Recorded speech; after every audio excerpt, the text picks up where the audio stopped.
Hey, today I'm sharing 3 things that no one tells you about getting a literary agent.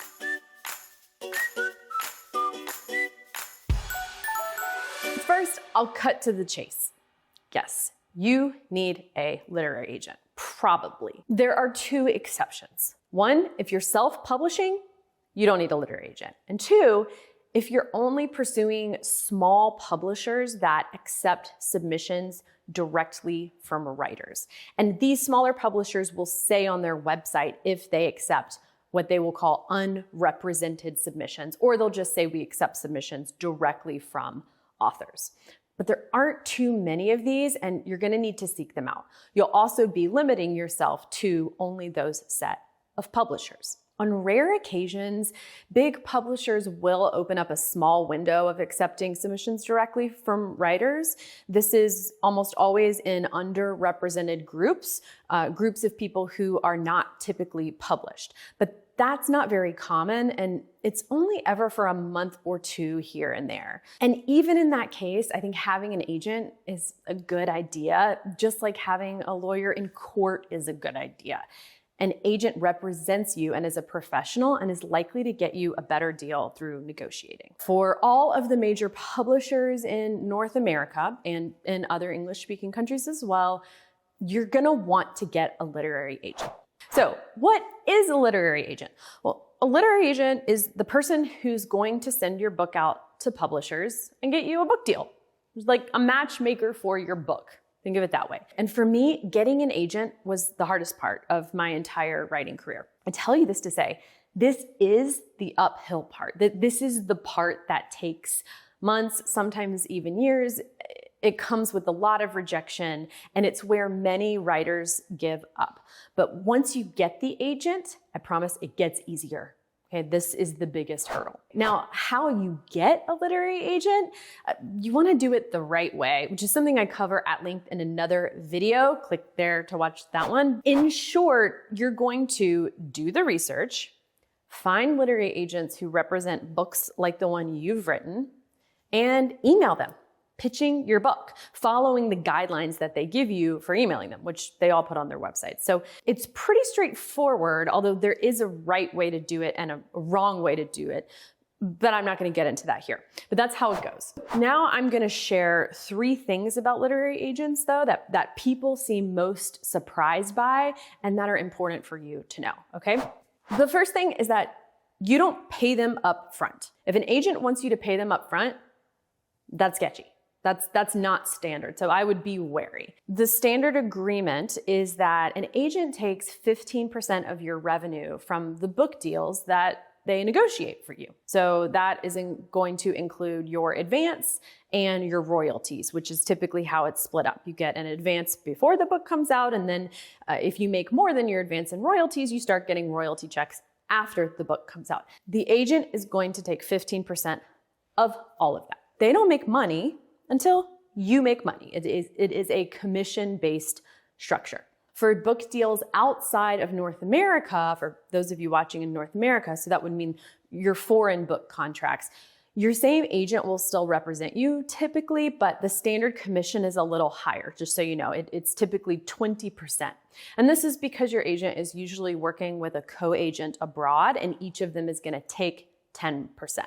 Okay? The second thing people often don't realize about literary agents is that a more senior agent isn't necessarily better for you as an author, meaning an agent who's been doing this a long time and is maybe like prestigious or well-known in the publishing industry. Yeah, it sounds really cool and would totally get you some street cred if you could say that you and John Grisham share a literary agent, or that you and James Patterson share a literary agent. But often a literary agent who represents really big names has, naturally been in the industry quite a while, which can mean that they may not even be taking on new clients, but if they are, it's likely to be pretty rare.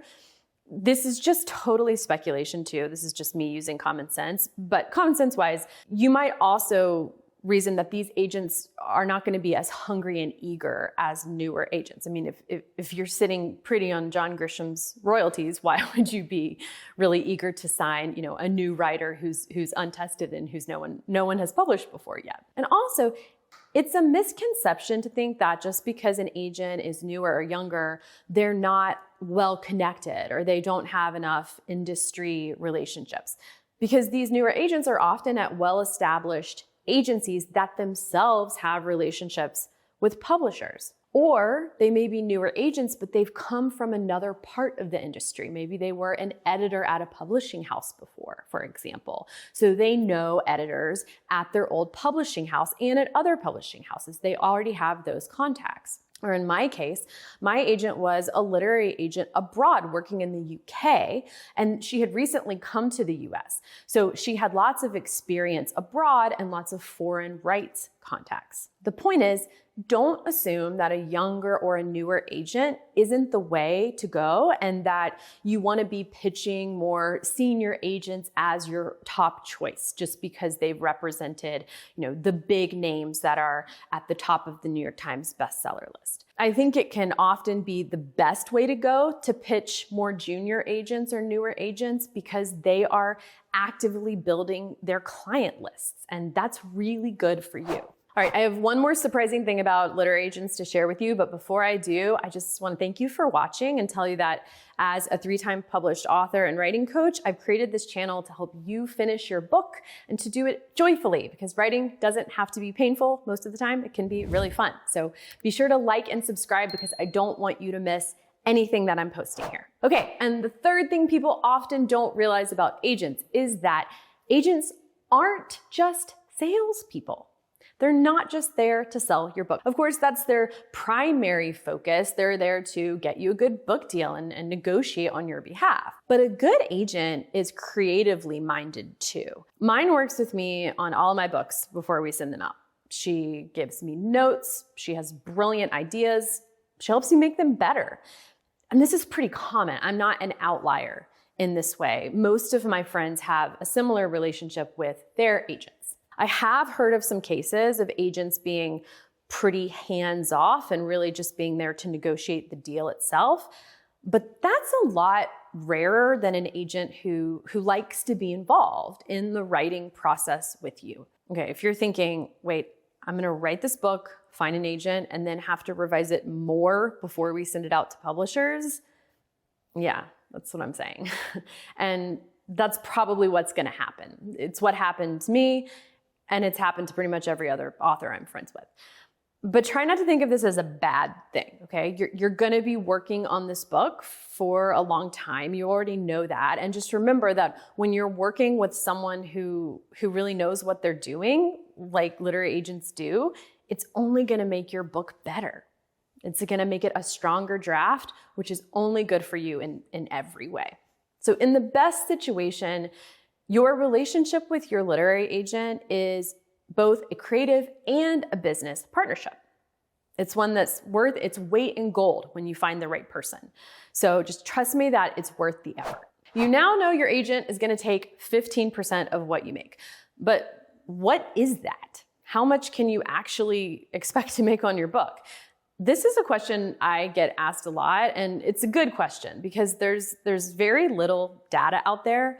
Unless you're a publishing industry insider, it's actually a pretty hard answer to find. So I made it my mission to find out. I compiled data from over 1,400 published authors and found average and median book advances based on all kinds of metrics, including what genre they wrote, whether it was their first book, whether they had an agent, and who their publisher was.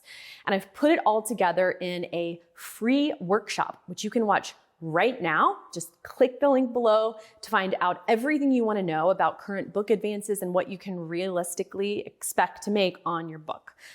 If you're serious about becoming a professional author, this really is a must watch. You're not going to find this data laid out anywhere else. So click below and you can watch this totally free workshop, which has pie charts, graphs. I promise it's great. You can watch it right now.